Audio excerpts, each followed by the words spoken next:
Ngithanda ukubingelela igama lami Mxolani Ntele kaGwala ngiphuma lapha ke kwibheki zezwe media namhlanje ke selana ke eMadalatshela ePietermaritzburg la khona ke abantu abazalwane ababizwa ukuthi ke Linamanda Life and Corporate Coaching la behlangene khona ke bezokhuluma ngezemshado banegaladina abahlangene kuyona ke njengamanje ke la becolisana khona ngezemshado ukuthi bakhane ukuthi imshado ubalekile obaba ke nomama ke sizozwa ukuthi ngabe imshado yabo bona bayiqinisa kanjani ingakho ke bana legaladina abanayo usuku namhlanje njengamanje ke silana ke sibheke zezwe media ukuthi sizoxoshela khona ukuze ke sizwe ukuthi ingabe ke emishadweni kuhlala kanjani ihlala kanjalo kubona ke kubhekisizwe naye Xolo Mdleko kaGwala siyabonga kakhulu. IBhayibheli impilo yami the very last noma ngijabule I read the Bible very last noma ngifeel sad I read the Bible. Kuvukelela indaba ethi sibambeleni impungushe ezincane yasho isihlakaniphi impungushe ezincane ziqeda zidestroya the vineyard. Ngase ngiyabheka ukuthi isivini esihle umshado wethu and lento enhle kanje umshado kuba khona lezi zinto ezincane ezifuna ukudestroya ubuhle okufuna ukudestroya ukuqhakaza kwalomshado.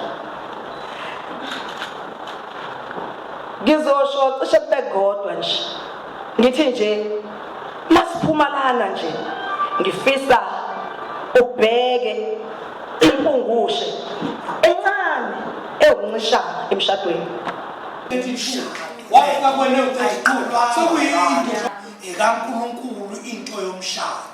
Uma ke umuntu engena emshadweni too often uma ngishadisa abantu uyayibona umuntu ethathe uplug akufanele umuntu ashadiswe eplugile ngoba umshado is a serious matter, is a spiritual matter.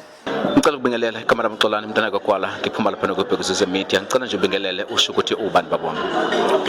Ngiyabonga ithuba ngingusifiso kaNgcobo oqhamuka eHandle. Namhlanje siyabona ke namhlanje ukuthi ke kulolu suku olukhulu kangaka oluhlelo umfundisi lana lama couples ungathini nje ngalokho kade ekhuluma ngakho.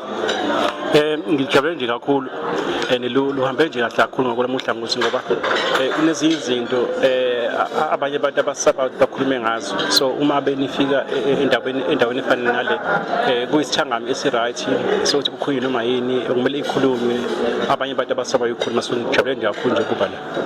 Siyabonakala ukuthi ke kwakhiwe imizi especially kubazalwane okuyinto engavamile kakhulu emandleni especially likaKristu kodwa siyabona izinto ezikhuluma ngazo ukuthi kuzinto ezijulile uma ucabanga ingabe ibandla kanye nabazalwane bazosizakala ngezinkulumo ezifana nalezi.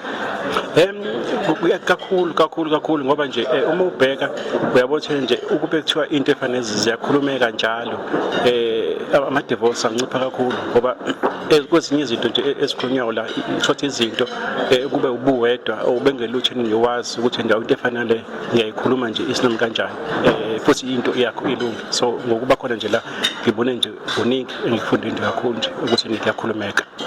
Njengobaba imessage ke ongayidlulisa kuma couples kade ekhona lana ungathini esuka nje emndenini wakho on behalf of your better half which is unkosikazi wakho ungathini?